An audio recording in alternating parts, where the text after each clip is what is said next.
Gaur, maiatzaren 17an, testuinguru honetan, fasismoaren eta autoritarismoaren eskutik gorrotozko mezuak zabaltzen ari diren honetan, labetik uste dugu badagokigula eraso hauen aurrean gorputza jartzen ari diren kideei aitortza egitearena, eta beste alde batetik ere bai sindikalismotik LGTB-fobiaren aurrean atzera urratsik ez eman eta disidentziarako eskubidearen alde eta aniztasunaren alde borrokan jarraitzea.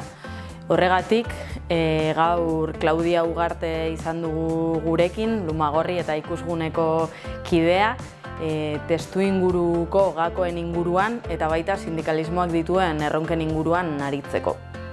Bueno, esan dugu urtero jasotzen ditugula 3 edo 4 intzidentzia inguruan hori lan eremuan gertatzen direna. Eta badira intzidentzia kezkagarriak azkenean gertatzen direlako bizitzaren eremu publiko batean, ezinbestekoa dena dirua eta autonomia eta independentzia ekonomikoa izateko, eta askotan violentzia mantentzen dena, aurkitzen dugula, violentzia bat mantentzen dela denboran zehar luzean. Ere, dakigu, bai ez garela observatorio bakarra hau salatu dugula, denbora luzetik esaten ari dela, eta oraindik jende askorentzako ez dakit lan eremua badela armariora bueltatzeko edo izkutatzeko eremua. Eta eremu hauetan ere pentsatu behar dugu kritika bezala oraindik oso eremu heterosexualak, cis-heterosexualak eta familia zentrikoak direla. Hau da,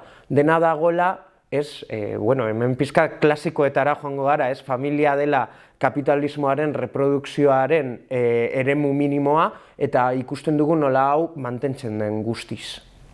Sindikalismotik behar duguna eta batez ere transmarioio pertsona behar duguna da konpromesu firme bat, ez bakarrik ulertuz sindikalismoa ere badela desfamiliarizatu eta desheterosexualizatu behar den eremu bat, baizik eta ere etika eta praktika feminista batetik edo sindikalismo feminista batetik eskubideak lortzean, ez direla eskubideak soilik lortzen bideratuak dauden kolektiboarentzat, baizik eta guztiontzat lortzen direla. Azkenean, adibidez, familiagan hain zentratuak ez egotea eskubide laboralak, ahalbidetzen du gure bizitzat era azkeagoan antolatzea, era errazagoan, ere ekonomia feministatik ikusi dugu batez ere kolektibo oprimitutako edo reprimitutako kolektiboen askatasuna lortzeko oso garrantzitsua dela independentzia ekonomikoa lortzea, eta azkenean independentzia ekonomikoaren bide horretan nik uste begibistakoa dela hori baldintza laboralen eta langileon borrokaren beharra.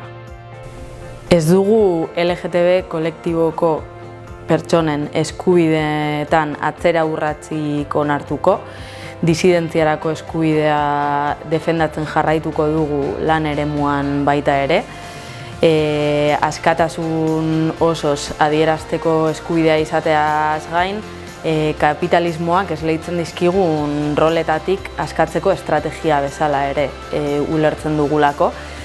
Beraz, gorroto mezuen aurrean erantzuna, tresnak, interpelazioa eta aldaketa estrukturalak bultzatzen jarraitzea tokatzen zaigu. Sareak egin eta kontrabotere sindikalismo feminista hedatzen jarraitu.